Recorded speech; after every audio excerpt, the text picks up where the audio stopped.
कृष्णा। तो शास्त्रों में 5 तरह के कार्य करने वाले को मूर्खों की संज्ञा दी गई है। तो आइए आपको एक कथा सुना करके इसको ज़्यादा स्पष्ट करता हूँ।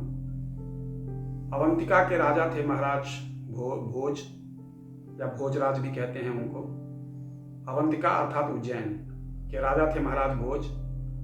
और महाराज भोज एक दिन अपने राजकाज से संध्या के समय जब निवृत्त होकर के वापस महल की ओर जाते हैं तो एक कोने में जो है उनकी पत्नी किसी और स्त्री से बात कर रही होती है। थोड़ा एकांत होता है तो वो दोनों बात कर रही होती हैं। तो महाराज भोज जो है वो सीधे उनके पास चले जाते हैं। तो उनको देख करके रानी को अच्छा नहीं लगता और रानी जो है उन्हें कहती है कि आइए मूर्खराज। ये बात सुनकर के भोज को बहुत अपमानित महसूस करते हैं और वहां से जो है एकदम से वापस आते हैं और अपने कक्ष में चले जाते हैं। और वो इस बात को निर्णय नहीं कर पा रहे थे कि रानी ने मुझे मूर्खराज क्यों कहा, क्योंकि उन्होंने ऐसे कोई काम तो किया नहीं कि मूर्खराज कहा जाए। लेकिन उन्हें यह भी पता था कि रानी बहुत विदुषी है। वो कोई भी बात जो है वो बिना मतलब के नहीं कर सकती। निश्चित रूप से इसके पीछे कोई बहुत बड़ा अभिप्राय होगा, तात्पर्य होगा। तो फिर वो क्या करते हैं महाराज कि अगले दिन राजसभा में जाते हैं और सबसे पहले जाकर के राज सिंहासन पर बैठ जाते हैं। और राज सिंहासन पर सामान्यतः ऐसा होता नहीं था कभी। जो महाराज होते हैं, जो राजा होते हैं, सबसे बाद में आते हैं जो राज सिंहासन पर बैठने के लिए। परंतु आज ऐसा हुआ कि महाराज भोज सबसे पहले जाकर के राज सिंहासन पर बैठ गए। और उसके बाद जितने भी दरबारी लोग थे जो आते थे उनके दरबार में आ रहे थे एक एक करके।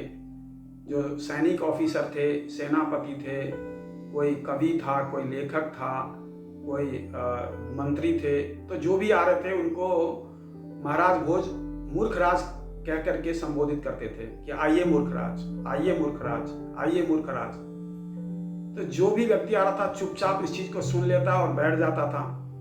कुछ को तो भय होता था कि महाराज को कैसे उत्तर दूं, कुछ को लगता था कि महाराज को क्या हो गया, इस तरह से हमें क्यों बोल रहे हैं कि मूर्खराज।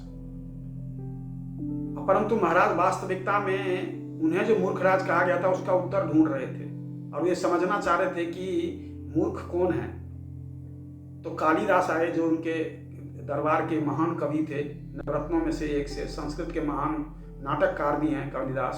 जब कालिदास प्रवेश करते हैं तो महाराज भोज उन्हें भी कहते हैं कि आइए मूर्खराज।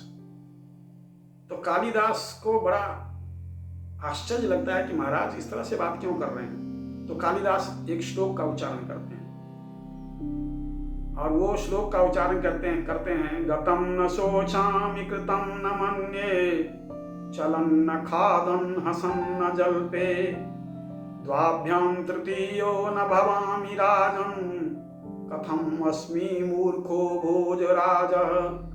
कि हे भोजराज, मैं मूर्ख कैसे? मैं पिछली बातों को सोचता नहीं हूं, अर्थात जो पीछे कर दिया उसके ऊपर बार बार नहीं सोचना है। ये मूर्ख का लक्षण है कि हमने पीछे जो कुछ कर पाए या नहीं कर पाए उसको सोच के न प्रसन्न होना है न दुखी होना है, बार बार उसके ऊपर सोचना नहीं है। तो कह रहे हैं गतम न सोचा, मैं तो ये सब चीजें सोचता नहीं।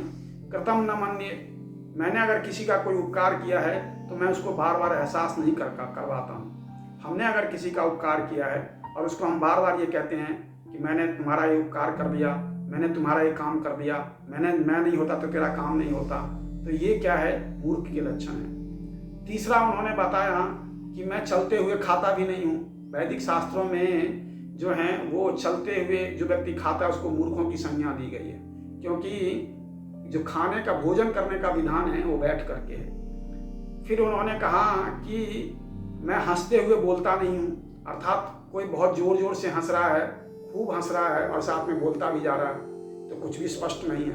तो उन्होंने कहा मैं ऐसा भी नहीं करता।